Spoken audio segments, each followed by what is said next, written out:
আসসালামু আলাইকুম বন্ধুরা আপনি আপনার ভিডিওতে বাংলা সং অ্যাড করতে চাচ্ছেন অথবা আপনি হিন্দি সং অ্যাড করতে চান বা আপনি ইংলিশ সং অ্যাড করতে চান।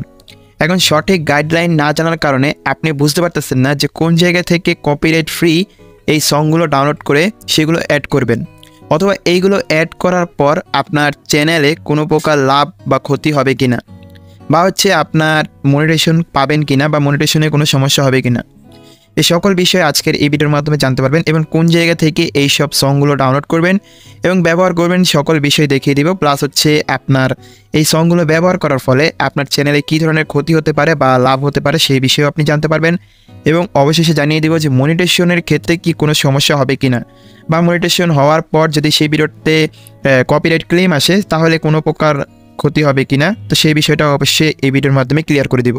বন্ধুরা সর্বপ্রথম আমরা বলবো আপনারা এই সংগুলো কোথা থেকে ডাউনলোড করবেন। আপনি ইউটিউবে গিয়ে Bangla song no copyright Bangla song লিখে যদি সার্চ করেন তাহলে কিন্তু অনেক সং পেয়ে যাবেন। এখান থেকে আপনি সং নিশ্চিন্তে ব্যবহার করতে পারেন, কোনো প্রকার কপিরাইটের ঝামেলা আসবে না। বা আপনি English song no copyright English song লিখে যদি সার্চ করেন সেক্ষেত্রেও এখানে অনেকগুলো সং পেয়ে যাবেন। তো ডাউনলোডের ক্ষেত্রে আপনারা এইখান থেকে ডাউনলোডটা করতে পারেন এবং এইখান থেকে ডাউনলোড করে আপনার ভিডিওতে আপনি ব্যবহার করতে পারেন। এখন কথা বলবো এই সংগুলো ব্যবহার করার ফলে কী ধরনের লাভ এবং কী ধরনের ক্ষতি হতে পারে। বন্ধুরা যেহেতু আমরা জানি ইউটিউবের পলিসি কিন্তু দিন দিন চেঞ্জ হচ্ছে। আমরা কিন্তু আগে আমাদের যে ভিডিওগুলো আছে সেই ভিডিওতে কিন্তু আমরা ইউটিউব থেকেই বিভিন্ন সং নিয়ে সেই সংগুলো আমরা আমাদের ভিডিওতে ব্যবহার করতে পারতাম, কিন্তু রিসেন্টলি দেখা যাচ্ছে কি ইউটিউবের নতুন আপডেটগুলো নতুন পলিসিগুলো এতই হার্ড হচ্ছে যে সেই সংগুলোতে কপিরাইট ক্লেম আসতেছে। পুরাতন অনেক ভিডিও যেসব ভিডিওগুলো প্রায় 1 বছর আগে বা 10 মাস 8 মাস আগে আপলোড করা হয়েছে সেই ভিডিওতে যে মিউজিকগুলো অ্যাড করছিলাম সেই মিউজিকে তখন কিন্তু কোনো প্রকার কপিরাইট দেয় নাই, কিন্তু এখন সেগুলোতে কপিরাইট ক্লেম দিতেছে।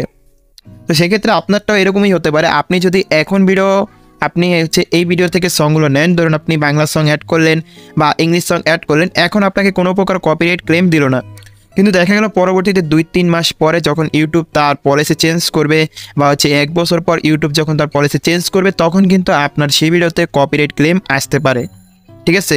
এবং কপিরাইট ক্লেম আসলে কিন্তু এইখানে আপনার অনেক বড় একটা লস হয়ে যাবে। তো কী ধরনের লস হবে আসেন তাহলে সেই বিষয়টাও জেনে নিন। বন্ধুরা কপিরাইট ক্লেম যদি চ্যানেলে থাকে তাহলে আপনি মনিটাইজেশন পাবেন, এতে কোনো আপনার দুশ্চিন্তা করার কোনো বিষয় নেই। আপনার চ্যানেলে যদি কোনো প্রকার কপিরাইট ক্লেম থাকে তাহলে আপনি অনায়াসে মনিটাইজেশন পাবেন। কপিরাইট ক্লেমের সাথে মনিটাইজেশনের কোনো সম্পর্ক নেই, এটা আপনি ইজিলি পাবেন। কিন্তু এইখানে সবচেয়ে বড় একটি কথা কপিরাইট ক্লেম আপনার যে ভিডিওতে আসবে এবং সেই ভিডিওতে যে মিউজিকের কারণে কপিরাইট ক্লেমটা আসবে সেই মিউজিকের ওনার ইনকামটা পাবে। বিষয়টা ক্লিয়ার করেছি।